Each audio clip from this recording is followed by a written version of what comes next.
नए चैप्टर 7 में आपका स्वागत है।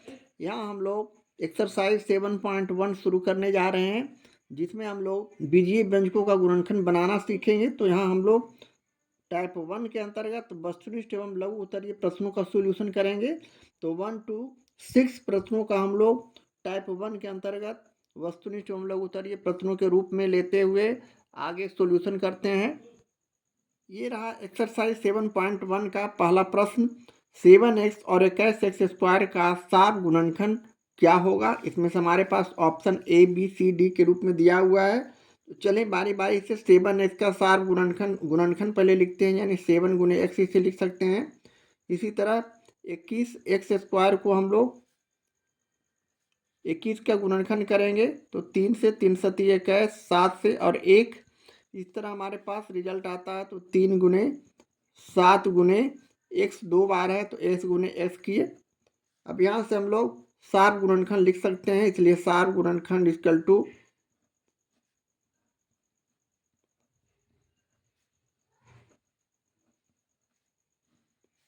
यहाँ सार गुणनखंड मतलब दोनों में जो मिलता हो 7x और 21x स्क्वायर के गुणनखंड में जो जो मिले उसे हम लिख देते हैं। तो यहाँ 7 और 7 मिल रहा है x और x मिल रहा है तो 7x, यानी हमारा 7x आंसर हो गया, जो हमारा ऑप्शन ए में सही का चिन्ह लगा देते हैं। एक्सरसाइज 7.1 का ये रहा दूसरा प्रश्न। 21x स्क्वायर और -14 इसका सार गुणनखंड क्या होगा। इसमें से ऑप्शन दिया हुआ है ए -14x, बी 7x, सी 21x स्क्वायर और डी 7। तो चलें बारी बारी से हम उसी तरह 21x स्क्वायर का गुणनखंड करते हैं, यानी 3 गुने 7 और गुने x और गुने x हमारा गुणनखंड होगा। इसी तरह -14x का गुणनखंड करते हैं, यानी 14 का गुणनखंड हम एक बार निकाल देते हैं, 2 7 और 7 और 1, यानी -2 और गुने 7 और गुने x। इस तरह करते हुए अब हम इसे सार गुणनखंड लिख सकते हैं। तो लिखेंगे सार गुणनखंड इक्वल टू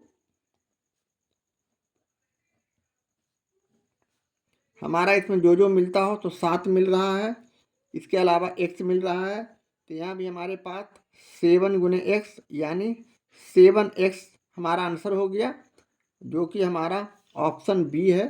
तो बी में हम यहाँ टिक लगा सकते हैं 7x। इस तरह दूसरे प्रश्न का सॉल्यूशन करते हैं। एक्सरसाइज 6.7 का 7.1 का ये रहा तीसरा प्रश्न। 6x³ और 8x स्क्वायर वाई का सार गुणनखंड क्या होगा। इसमें से ऑप्शन हमें चुनना है ए बी सी डी में। तो चलें उसी तरह 6x³ का गुणनखंड करते हैं, यानी 2 गुने 3, 6 का गुणनखंड 2 गुने 3 और गुने x और गुने x। इसी तरह 8x स्क्वायर वाई का गुणनखंड करते हैं, यानी 2 गुने 2 गुने 2, 2 दूनी 4, 4 दूनी 8 और गुने x और गुने y। इस तरह हमारा ये गुणनखंड हुआ। अब इसका हम सार गुणनखंड लिख सकते हैं, इसलिए सार गुणनखंड इक्वल टू हम यहाँ से जो जो मिलता है दोनों गुणनखंड में उसे लिखते हैं। तो 2 मिल रहा है तो हम 2 लिखे, x 2 मिल रहा है, x 2 मिल रहा है तो गुने x किए, यानी इसे हम अब गुना कर दिए तो 2x स्क्वायर हमारा आंसर हो गया, जो कि हमारा बी ऑप्शन आंसर होगा। इस तरह तीसरे प्रश्न का सॉल्यूशन करते हैं। एक्सरसाइज 7.1 का ये रहा प्रश्न 4। रिक्त स्थानों को भरें ए बी सी डी। हमें उसी तरह 4 प्रॉब्लम को सोल्व करना है। तो चलें बारी बारी से हम लोग इसे सोल्व करते हुए खाली जगह को भरेंगे। ये रहा 4 का ए। 7x स्क्वायर और -14x वाई का सार गुणनखंड क्या होगा। खाली जगह में यहाँ भरना है। तो चलें 7x का पहले गुणनखंड करते हैं, यानी 7 गुने x। 21x स्क्वायर का गुणनखंड करते हैं, यानी हमारा 3 गुने 7 और गुने x करेंगे। इसी तरह -14x वाई का गुणनखंड करते हैं तो हमारे पास रिजल्ट आएगा -1 और गुने 2 गुने 7 गुने x गुने y। इस तरह का हमारा गुणनखंड होगा। तो यहाँ से अब हम लोग सार गुणनखंड निकाल सकते हैं। लिखेंगे सार गुणनखंड इजकल टू, यहाँ जो मिलता है तो 7 मिल रहा है, 7 मिल रहा है, 7 मिल रहा है तीनों में जो कॉमन होगा उसे हम लिखेंगे 7 7 7 एक्स एक्स एक्स, यानी एक्स भी मिल रहा है तो हम इसे 7x के रूप में यहाँ आंसर में लिख सकते हैं। और यहाँ हम 7x खाली जगह में भर देंगे। ये रहा प्रश्न 4 का b. x³ minus y x square का सार गुणनखंड क्या होगा, यहाँ खाली जगह में हमें भरना है। तो उसी तरह x³ का हम गुणनखंड करते हैं, यानी x को 3 बार गुना करते हैं तो x³ आता है। इसी तरह माइनस वाई एक्स स्क्वायर का गुणनखंड करते हैं -1 और गुने वाई और गुने एक्स लिखते हैं। इस तरह इसके करते हैं। इसलिए अब यहाँ से हम लोग लिख सकते हैं सार गुणनखंड इक्वल टू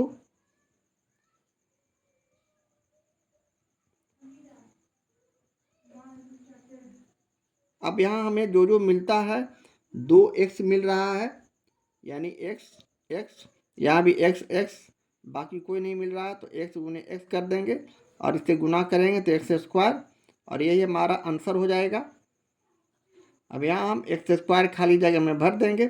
इस तरह प्रश्न बी का सॉल्यूशन करते हैं।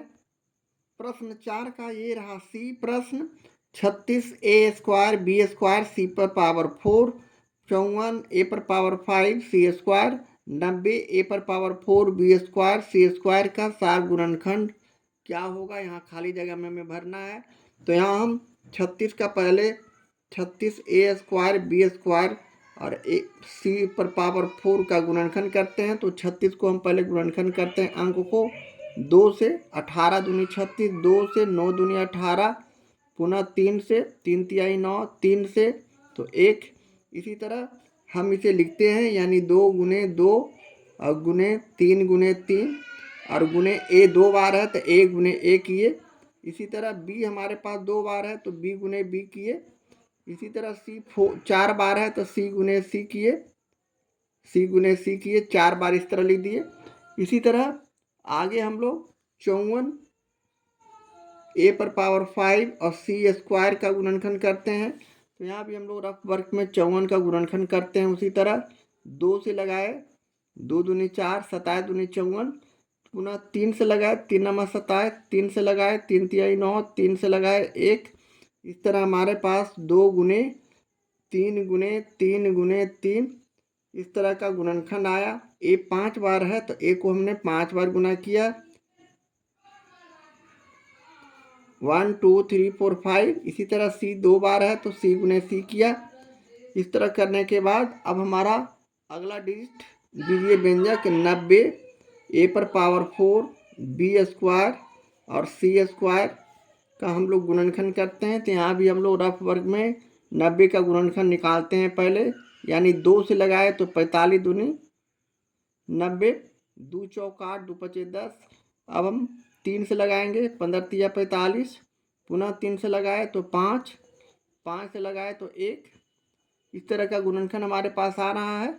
अब इसे हम उसी तरह लिख देंगे, यानी 2 गुने 3 और गुने 5, 2 गुने 3 गुने 5 और ए 4 बार है तो ए गुने ए 4 बार हम लिखेंगे।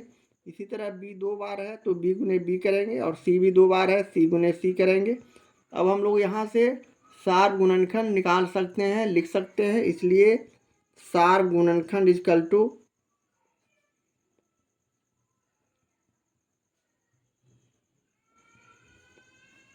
यहाँ हम लोग जो मिलता है उसे लिखेंगे।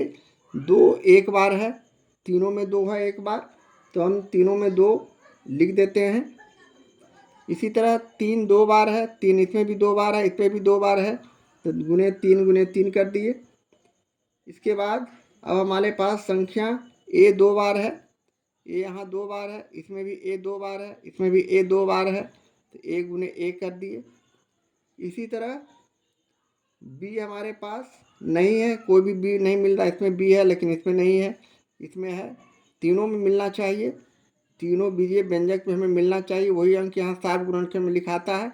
सी हमारे पास 2 है, इसमें भी 2 इसमें भी है, 2 इसमें भी है, तो सी गुने सी कर सकते हैं, सॉरी सी गुने सी।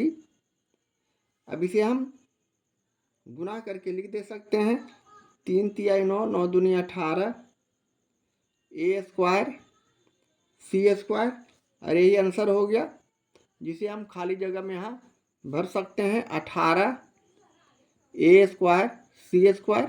इस तरह हम प्रश्न 4 के सी का सॉल्यूशन करते हैं। अगला प्रश्न d, 2x³ y square 10x square y cube 14x का साफ गुणनखंड हमें खाली जगह में भरना है। उसी तरह तो हम यहाँ भी उसे 2x³ और वाई स्क्वायर लिखे और सभी को गुणनखंड किए, यानी 2 गुने x गुने x और गुने वाई। x 3 बार है तो हमने 3 बार गुना किया, y 2 बार है तो 2 बार गुना किया। इसी तरह अगला बीजीय व्यंजक 10x स्क्वायर वाई पर पावर 3 दिया हुआ है, 10 का गुणनखंड 2 गुने 5 हो जाएंगे, एक का स्क्वायर का गुणनखंड x गुने x और y पर घातांक 3 का गुणनखंड 3 बार y को गुना करते हैं। इसी तरह 14xy का भी गुणनखंड करते हैं, तो 14 का गुणनखंड 2 गुने 7 और गुने x गुने y। इस तरह हमारे पास तीनों व्यंजक का गुणनखंड आ चुके हैं एक पदी व्यंजक का। ये तीनों एक पदी व्यंजक का गुणनखंड हमारा इस तरह होगा, इसलिए अब हम इसे साफ गुणनखंड लिख सकते हैं। अब इसमें से जो जो हमें मिलेगा उसे ही साफ गुणनखंड में लिखना है। तो यहाँ हमें 2 2 2 तीनों में मिल रहा है तो 2 लिख दिए, गुना का चिन्ह दिए। इसके बाद हमारे पास 2x, एक x इसमें भी है, एक x इसमें भी है, एक x इसमें भी है, x लिखे। इस तरह अब हम 2 गुने हम यहाँ 2 पचे 10, ठीक तो है, 2 गुने x लिखे और गुने y भी हमें मिल रहा है, यहाँ y यहाँ y यहाँ y, तो हम यहाँ y भी लिख दिए। अब इसे हम गुना करेंगे तो 2xy हमारा होगा आंसर, जिसे हम खाली जगह यहाँ भर सकते हैं 2xy, और यही हमारा आंसर हो गया। इस तरह प्रश्न 4 का सॉल्यूशन करते हैं।